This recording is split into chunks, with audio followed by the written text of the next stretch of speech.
Good morning po ma'am. Dito po ulit ang IFM Dagupan po. Makikibalita po sa mga kaganapan po no, at accomplishment reports na rin po ng pamana. Una-una pong tanong po namin ma'am regarding po sa mainit na panahon nga po na nararanasan and mostly lalo po dito sa Metro Dagupan na talagang matataas na heat index yung naitatala. Ano po, tumaas po ba ang demand ng sa pagkonsumo ng tubig? Demand at konsumo ng tubig ng mga Dagupenyos at ilan pa pong mga consumers na sakop po ng pamana. Okay, good morning. Salamat sa pagkakataon na ito at pinasyalan niyo pa kami all the way from your station. At salamat sa pagkakataon na maipabahagi ulit kung ano na yung mga kaganapan dito sa Pamana Water na ang mandato ay para mag-supply ng tubig dito na naiinom safe, sabi nga nila 24/7 if possible, no? Sa unang tanong kung kumusta na, okay naman, tag-init ulit, katulad ng sinabi mo. At kung tag-init, aasahan natin na medyo tataas ang demand ng tubig. Tubig supply. Kasi syempre, mas madalas tayong uminom. Alam naman natin na ito yung nag-maintain ng health, di ba? Hydration. 60% of our body is composed of water. Lalong-lalo na sa brain natin. Napaka-importante na kailangan natin ng hydration. At mas madalas talaga tayong uminom dahil nga malinsahan. Tapos mas madalas maligo. Hindi lang tayo sa mga tao, kundi pati yung mga pets natin, mga dogs, mga halaman natin, kailangan nila ng hydration din katulad natin. Kasi nga ito, ang tubig ay nagsusustain ng buhay. Hindi lang buhay ng tao, animal, mga plants, pati na rin yung ating ekonomiya. Kung walang tubig, tingnan ninyo, yung mga places na walang tubig, hindi masyadong progressive. Kasi nga, kailangan talaga ng tubig sa pakikisalamuha sa ating mga paninda, sa ating tubig talaga, Kailangan mo ng sa sanitation, di ba? Kung mayroon kang establishment, dapat may mga palikuran. So, kailangan ng tubig. Sanitation. So, importante yan. Pag-sustain pa rin ng health sa environment, Kaya, asahan natin. Usually, yung mga naitatala tuwing summer, lalong-lalo na dito sa Dagupan, mayroon tayong Bangus Festival. So, parating yung mga tao dito. So, mga 5%. In the past, according to our CAD, customer sa business center ng Pamana, may mga pagtaas, mga 5 to 10% sa extreme naman. Ganun. Pero hindi tayo nababahala kasi yung ating production ng tubig, ayon sa ating manager naman ng Water Resource Division na si Mr. Rapadas, 1 million, more than 1 million per cubic meters ang nadje-generate yon per month. Ilan yung population ng Dagupan? 100 man? Sabihin mo ng 180,000. Ilan yung nakukonsumo bawat tao? Mga 5 cubic meters. Yan sa paligo, panglaba. Bawat tao yon. So, yun, sobra-sobra pa. Including yung mga establishment natin, mga government offices. Ang nangyayari lang talaga, may mga connections tayo na hindi masyadong naaabot. Katulad ng mga island barangays. Diba? Manggagaling pa sa bunuan ang kanilang source of water. Sa downtown areas, ang source of water nila dito sa Tambak. Kaya yung paglakbay ng tubig, maraming nangyayari yan. Pwedeng yung mga kabahayan na may mga jetmatic, syempre uunahin nila. So pag sinipsip nila yung tubig, syempre mas mauna sila. Ngayon, mag-recreate ngayon ng katulad ng sinasabi nating artificial low pressure. Hindi naman talaga low pressure, kaya artificial kasi nga dahil sinipsip na ng mga jetmatic na nadadaanan ng tubig. At sa paglalakbay na yan, mayroon din mga, di natin alam, mga leaks. Underground leaks, di natin yan nakikita kaagad. Kasi hindi natin nakabaon yung ating mga para naman i-safe keep sila. Kaya kung minsan, bakit kaya low water pressure doon? Tama naman yung generation ng tubig. Yun. Tapos yung medyo elevated ng place nila, medyo hihina yung pressure. Yun yung mga nangyayari. Pero yung 1 million a month na nag-generate na tubig, sobra yun. Ngayon, ito ang good news. Kasi sabi mo, ano yung project? Bakit hindi naaabot ng tubig yung Karaal, yung island barangays? No? Ano ang solusyon? Ngayon, mayroon ng ongoing drilling ng pumping station doon para i-supply yung tubig doon sa island barangay. Sa Karaal, Kalmay, aabot na rin yan sa Salapingaw. Eventually, magkakaroon, kasi mga islands na ito, lalo Lomboy, no? Talagang totally islands yan, hindi island, hindi nakakabit sa isang, unlike Kalmay and Karaal, medyo nakakabit sa island ng Binmalay, so pwede kang pumunta yun via land. Pati rin yung Pugaro, kaya lang kasi doon, medyo challenge ang pag-install ng tubo underwater. Mayroon na noon, panahon pa ni former Mayor Al, the late Mayor Al Fernandez, nagkaroon ng installation ng underwater pipes. Kaya lang, mayroon kasi tayong delta dyan na nagsasalubong yung mga tubig. No? Kung nagsasalubong, nagkukuro, ini-erode niya yung pinag-installan ng tubig, kaya nagkakalas-kalas din yung mga tubo. But we are now successful sa underwater installation dito sa Tokok, Sitio Tokok at Sitio ano yung isa? Taleib. Alam niyo yon kung nasaan? So, ang Sitio Taleib at Tokok, sitio yan ng Karaal at saka Kulukaw. So, mayroon na tayong underwater doon. Medyo malayo-layo doon sa delta. Alam mo yung delta doon sa, alam mo yung, kaya hindi tayo makapag-construct ng bridge connecting Kalmay and mainland kasi nandiyan yung delta. No, naaanahin niya. Although noon, kaya mayroong typhoon na malakas, kaya yung bridge. But at the same time, mayroong delta dyan. Ayon sa pag-aaral ng UP Planades. Pero yung papunta naman sa Tokok at Talaim, medyo malayo. Kaya mayroon na tayong tubig doon. So for so many years, ngayon lang nagkaroon ng underwater, kaya mayroon na silang tubig doon sa Talaim at Talaim. So parang kailan po yung target, or estimated na kailan kayo matatapos? Tingnan natin itong April. Hindi ako makapagsabi pa, no? But basta ongoing. Depende yon sa mga circumstances na ma-experience nila, masasalubong nila doon. But ongoing na siya. Alam nyo naman, island barangay yan, medyo malambot. Hindi katulad dito sa na okay lang yung ating composition ng soil. So medyo sensitive, pero mabilis yung ating contractor. Yung nakikita namin. Yung quality ng water, alam niyo naman, titingnan. Although sa initial na testing, kasi nagkakaroon ng georesistivity test before na mag-construct sila ng tubig para titingnan kung ng pumping station. Kasi titingnan nila kung yung quality ng tubig na iinom ba. Yon. Madami ba? Can it supply yung intended beneficiaries? Yon. Yun yung mga tinitingnan nila. Is the color acceptable? Pero alam na natin, expected natin na medyo yellowish yan.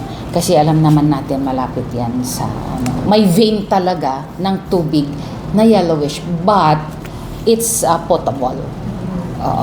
Mayroon na kasing kawa ang Karaal, no? Mayroon silang pumping station dati. It's yellowish, pinuntahan na namin. Compared sa supply ng Pamanas. Kasi mayroon na rin kasing installation ng pipe laying doon ng Pamana dumadating siya ng mga madaling araw yung tubig. Kaya medyo hindi convenient sa mga consumers. Kaya nagpatayo na sila ng pumping In station. line with this, mama, dito sa mainland din pa. Ngayon, lalo sa mga season, sabi nga, mas madalas na ng residente. How can we ensure na talagang safe? Like, regular testing po ba yung ginagawa natin sa ating... Oo, mayroon tayong laboratory. Pinakita ko na sa inyo dati, no? Lalo na ngayon, mainit, prone tayo ngayon sa bacteria, di ba? Kaya regular ngayon. And-expand na nila ng area ng pinagkukuhanan ng sample para i-test kung pasado ba sa standard ng drinking administration. Kaya, we are confident na yung supply natin ay potable. There are times na ito, katulad ng sinabi niyo kanina, kumusta na yung mga complaints about Sunday pumping, no? Mayroon pa rin kasi hindi natin alam kung kailan magsa-sun pumping ang mga pumping stations. In the fact na yung ating source of water ay underground, no? Kahit enclosed, mayroon talagang pagtitibag ng sand sa loob. Yun yung naipapump out. Hindi mai-predict kung kailan yan. Just like last week, nagkaroon ng sand pumping sa Lasip Chico, sa tabi ng Pugo Grande. Yon, itinawag ng kaibigan ko, si Miss Sonia Febrio, no? Sabi niya, sis, yung supply ng tubig ay may sand, may buhangin. So, report naman kaagad. Yung reporting naman natin dito sa feedbacks ay na-institutionalize na. So, once we receive feedbacks, may leak dito, may sand pumping dito, o kaya may manaputol na tubo dito, agad-agad yan, mayroon tayong isang desk na kumukuha lahat yan at ibabato naman niya sa concerned department. Kung ito ay tubo, ito na yung sa engineering. Sa bagay, pati sand pumping, pag-flush ng mga buhangin sa loob ng mga katubuhan, bato ka agad sa engineering. Yan. Pero nagkaka-launch ng DNR po ata yun, na hotline na pwede na daw ibato yung mga customer, mga concerns ko ng customer, mga reklamo po nila. Ang pamana po guys, isa po dun na pwedeng matap ng DNR kapag tumawag yung mga consumer dun sa hotline na yun. Pwede naman. Kaya lang mas maganda kung sa hotline na lang ng pamana. Although, syempre, alam mo naman, collaborative tayo with other agencies like DNR, LGU, yung mga ganyan. Kung mayroon silang mga parang centralized na pwede naman. Oh, of course, no? Tayo rin ganun din. Kung mayroong concern sa pwede naman, may mga kaibigan naman tayo din na pwedeng itawag or pwedeng ibigay yung number na tatawagan doon. Kaya, okay rin if they are so welcoming to receive complaints, yun nga, regarding water supply, okay rin. Pero we also encourage na sa hotline na lang ng pamana para diretso. Ang kukuha talaga yung central desk natin for complaints. So yung ating number ay 0928-391-1414. Yung isa naman ay 0917-895-8502. So, yun yung mga hotlines ng ating kahit 24/7 to. So, even the guard, yung mga nandito na pwedeng umano sila.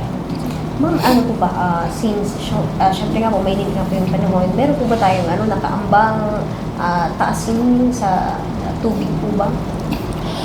Regarding sa rate, kasi may joint venture ng Dagupan City Water District at saka Pamana Water. So ayon sa agreement nila, on the third year of operation ng Pamana, dapat mayroon ng rate increase. So, ang pamana nag-operate siya noong 2020. Then, dapat 2023 mayroon na. Kaya lang, inantala muna. Kasi alam naman natin, no? Yung mga naiambag ng pamana para to improve the facilities of Dagupan City Water District. So mayroon na tayo ilang pumping stations na ang 2 or 3. Tapos itinuloy yung reservoir sa So para naman sa empleyado rin, 'di ba? Yung mga pa-administration, sa human resources, kailangan din yun. Pero sa ngayon, wala pa. Not because mainit, ay itatas. Hindi ganun po ang proseso. Ang proseso sa pag-uusapan ng Dagupan City Water District at saka pamana, pagkatapos, mayroong regulating body, yung LUWA, yung Local Water Utilities, sila rin yung mag-a-approve kung ilang increase ang i-recommend, no? Sila yung mag-a-approve, and then magkakaroon ng public hearing. Papaalam sa publiko, sa local government unit, ito po yung na-approve na gano'n ang proseso. Pero sa ngayon wala pa. Ma'am, so far, sa gitna ng mga kabilang road constructions dito sa Dagupan, kamusta po yung natin? Wala naman pong nababalitang mga matatamang tubo. Wala. Medyo matagal-tagal na rin walang natabaan na tubo, o kung mayroon man, mga minor lang. Medyo sensationalized lang kung ang natamaan ay yung tinatawag nating yung pinakamalaki na transmission line, no? Yung main transmission line, yung talagang nagdadala ng tubig na mga kung saan pinagkukuhanan ng mga service connection, o kaya yung distribution lines, yung mga ganun. Pero mga minor na re-repair lang, mga hours, pero hindi na ganun kadalas. Ma'am, ano pong last na lang siguro sa akin?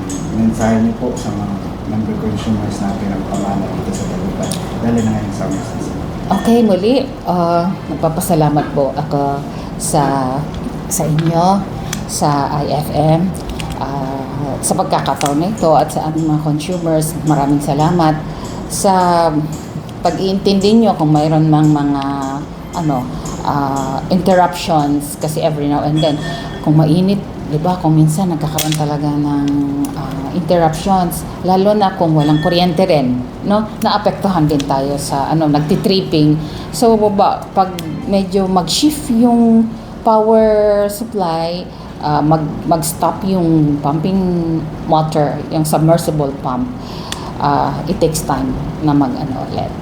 So may mga ganun na sitwasyon, kaya kung minsan magkakaroon tayo ng interruption. Sa mga ating mga advisory, kung minsan they are very patient kasi alam na nila na ikukwento na natin ito yung mga nangyayari kung may power interruption, kung mayroong natamaan na tubo. So it takes time kasi i-flush pa, lalo na kung minsan kung mayroong tubo, hindi mo alam kung anong nakapasok doon. So kailangan linisin ka agad bago i-reissue yung ating water supply. And we really thank our concessionaires for understanding and bearing with us. At makakaasa naman kayo na gagawan talaga ng paraan kung ano man yung mga feedbacks, institutionalized na yan, at mayroon na tayong quick response. I-repair man yan, or we will really respond quickly. At yung mga hindi pa masyadong naaabot ng water supply, asahan ninyo na tuloy-tuloy yung pag-iisip ng ating management kung paano mapalakas ang pressure at mapadami ng volume ng tubig supply para maana yung aming commitment, ma-achieve natin yung ating commitment or mandato to provide water supply safe and potable in Dagupan City. IFM News. IFM News. IFM News.